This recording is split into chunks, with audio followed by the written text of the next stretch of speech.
ফাতেমা বিনতে আলমকে চিনেন? হ্যাঁ চিনি। তার সাথে আপনার কিসের সম্পর্ক? আমার একটা রিলেশন ছিল। আপনি একটা হিন্দু ছেলে না? হ্যাঁ। আপনি একটা হিন্দু ছেলে হয় একটা মুসলমান মেয়ের ক্ষতি কেন করলেন? আরে বাবা, কেন করেছেন বলেন? বাংলাদেশের কিছু মুসলমানদের ঈমান ধ্বংস করার জন্য আজকে কিছু একটা চক্রমহল লেগে পড়েছে, যেটা আপনারা অনেকেই জেনেছেন। সেই মিশনটাতে নেমেছে আমাদের হিন্দুরা তাদের মিশনকে সাকসেসফুল করার জন্য আজকে মুসলমানদের কোমলমতি নারীদেরকে ঈমানকে ধ্বংস করে তাদেরকে একদম মৃত্যুর দুয়ারে পৌঁছে দিচ্ছে। কথা বলে ঠিক কিনা? আপনারা কেমনে বুঝতে পারবেন? আমি আপনাদেরকে এটা ভালো করে বুঝালে আপনারা বুঝতে পারবেন যে হিন্দুরা একটা মিশনে নেমেছে, যে তাদের একটা ফেসবুকে একটা আইডি আছে এবং একটা গ্রুপ আছে, যে গ্রুপটার নাম দিয়েছে মেক মুসলিম প্রেগনেন্ট, অর্থাৎ মুসলিমদের নারীদেরকে শুধু গর্ভবতী করো। এই হিন্দুদের মিশনের কয়েকটা কার্যক্রম রয়েছে, যে কার্যক্রমের মাধ্যমে সমাজের ভেতরে এগুলো পরিচালিত হচ্ছে এবং মুসলমানদের মেয়েদেরকে তারা রেপ করে, ধর্ষণ করে, এমনকি বাংলাদেশ থেকে তারা ইন্ডিয়ার ভেতর পাচার করে দিচ্ছে। এরকম আপনারা শুনেছেন কখনো? যারা বর্তমান সোশ্যাল মিডিয়া আসক্ত যুবক ভাইরা, তারা কিন্তু আমি যে গ্রুপটার কথা বললাম, মেক মুসলিম প্রেগনেন্টস, অর্থাৎ মুসলিম নারীদেরকে ধরো, রেপ করো, ধর্ষণ করো এবং তাদেরকে গর্ভবতী করো, এরকম কিছু অনেক হিন্দুরা রয়েছে। এই গ্রুপটার ভেতরে তারা প্রচার করতেছে যে গত যে ঈদুল ফিতরে গেল, গত ঈদুল ফিতরে আগে তারা একটা পোস্ট দিয়েছে। এই পোস্টটা হলো যে আমরা আমাদের যে কার্যক্রম সিদ্ধি করার জন্য আমরা যে প্রচেষ্টা চালিয়েছি সেটার আমরা একদম কাছাকাছি পৌঁছে গেছি, আর অচিরেই আমরা আমাদের এই কার্যক্রম একদম সাকসেসফুল হব। অর্থাৎ তারা বোঝাচ্ছে আমরা যে মিশনে নেমেছি সেই মিশনটা হলো মুসলমানদের নারীদের সঙ্গে প্রেম করে, রিলেশন করে, যেটা হিন্দুরা নাম দিয়েছে লাভ জিহাদ। এই লাভ জিহাদের মাধ্যমে মুসলমানদের কোমলমতি নারীদেরকে এটাকে এমনভাবে ব্রেন ওয়াশ করে, ধোলাই করে তাদেরকে আজকে প্রেমের ফাঁদে ফেলে তাদেরকে ধর্ষণের শিকার করতেও তারা দ্বিধাবোধ করতেছে না। কথা বলে ঠিক কিনা? এই লাভ জিহাদের মাধ্যমে এটা কেন হচ্ছে জানেন?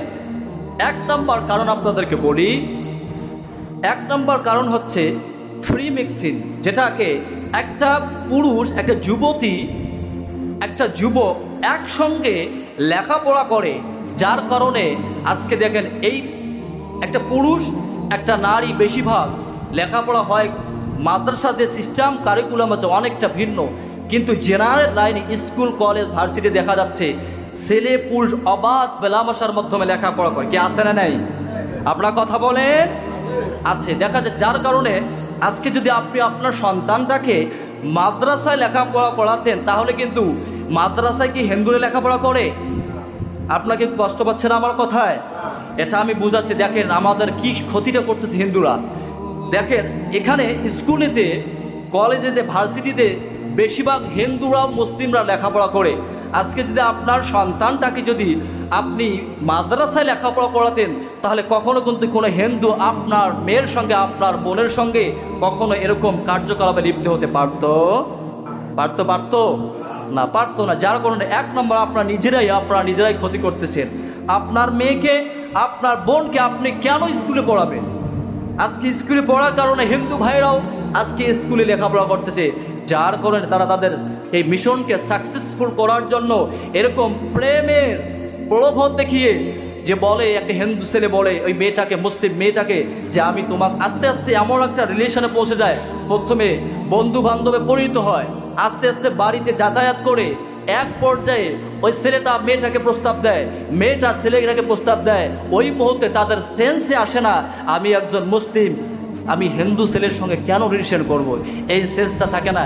এক পর্যায়ে কায়দা কৌশলী এ নিয়ে বিনিয়ে ওই মেয়েটার সর্বনাশ করে দেয়। কথা বলে ঠিক কিনা? তারা তাদের মিশন অলরেডি সাকসেসফুলের পর্যায়ে। এমনকি অনেক তথ্য পাওয়া যাচ্ছে যে হিন্দুরা মুসলিম মেয়েদের সাথে এরকম কার্যকলাপে লিপ্ত হয়ে রেপ করে, ধর্ষণ করে ভারতের মধ্যে পাচার করে দিচ্ছে। আজকেও আমি এই ভিডিওটা দেখেছি, এটিএন বাংলা নিউজের একজন সাংবাদিক তাকে ধন্যবাদ জানাই। যেখানেই দুর্নীতি হচ্ছে এই সাংবাদিক ভাইটা একদম ঝাঁপিয়ে পড়তেছে। আজকেও আমি দেখলাম এটিএন নিউজ বাংলার সাংবাদিক ভাইটা এরকম একজন মোহাম্মদপুরে ঘটনাটা ঘটেছে। জানলে কেউ যায়। মেয়েটার নাম হচ্ছে ফাতেমা বিনতে আলম। এই ফাতেমা বিনতে আলম এই সাংবাদিকের কাছে ওই হিন্দুর সম্পর্কে নালিশ করে এই সাংবাদিক ভাইটা সাথে তার ক্যামেরা মাউথ স্পিকার নিয়ে তার অফিসের মধ্যে হাজির হয়ে যায়। এক পর্যায়ে তার সঙ্গে কথা হয়। সে প্রথম একটু স্বীকার করতে রাজি হয় না। এক পর্যায়ে যখন সাংবাদিক ভাই তাকে চেপে ধরে তখন বলে, হ্যাঁ ওই মেয়েটার সঙ্গে আমার 2 বছর সম্পর্ক ছিল। এমনকি মেয়েটা সাংবাদিককে বলে যে ভাই ওই হিন্দু পুরুষটা আমার সাথে ফিজিক্যাল রিলেশন করেছে, একদম সে আমাকে ধর্ষণ করেছে, শারীরিক সম্পর্ক করেছে, এখন সে আমাকে বিয়ে করতে চায় না। এরকম প্রলোভন দেখায় যে আমি হিন্দু, তোমাকে বিয়ে করে মুসলিম হব, তোমার পরিবারের সঙ্গে থাকবো, কিন্তু আমার কোমলমতি নারীরা বোঝে না। এক পর্যায়ে সেই হিন্দু পুরুষের সঙ্গে হিন্দু যুবকের সঙ্গে তার যৌবন সেই হিন্দুটাকে দিয়ে দেয়। কথা বলে ঠিক কিনা? এক পর্যায়ে আমি সাংবাদিক ভাইয়ের আমি ভিডিওটা ভালো করে পর্যবেক্ষণ করলাম। এক পর্যায়ে সাংবাদিক ভাইটা বলল যে আপনি একটা হিন্দু, কেন আপনি একজন মুসলিম মেয়ের সর্বনাশ করলেন, তাকে আপনি কেন ধর্ষণ করলেন? তখন এই যুবক বলল যে আমি আমার বিবেকেরটা কাজ করেছি, তা আমি করেছি, পারলে কিছু করে দেখা। সাংবাদিকটা বলল যে কিছু করে দেখার মানে তোমার কি খবর করা যায় আমি একটু বলে করতেছি। এক পর্যায়ে সেই মেয়েটা কান্না করতেছিল যে আমার কুমারিত্ব এই হিন্দুরা নষ্ট করে দিল। এরকম মেক মুসলিম প্রেগনেন্ট এরকম তারা গ্রুপ খুলে এরকম হিন্দুরা যে মিশনে নেমেছে আজকে আমাদের মুসলিম মেয়েদের, মুসলিম বোনদের তারা কুমারিত্ব, তাদের সতীত্ব নষ্ট করতেছে। কথা বলে ঠিক কিনা? আপনাদেরকে অনুরোধ করে বলি, আপনাদের যাদের মেয়ে রয়েছে তাদের দিকে একটু তাকান, তাদের একটু খেয়াল রাখেন যে আপনার মেয়েটা কার সঙ্গে মিশতেছে, আপনার ছেলে কার সঙ্গে মিশতেছে। এরকম একটু যদি আপনি পর্যবেক্ষণ করেন তাহলে আপনি বুঝতে পারবেন। এই জন্য আপনাদেরকে অনুরোধ করে বললাম, আমার যুবক ভাইরা যারা আছো একটু এই গ্রুপটার দিকে তাকাও, একটু তালাশ করো মেক মুসলিম প্রেগনেন্ট। আজকেই যারা ফেসবুকে যে একটু বাড়িতে যে একটু তালাশ করবে তাদের উদ্দেশ্যগুলো কি, তারা তাদের উদ্দেশ্যগুলো এখানে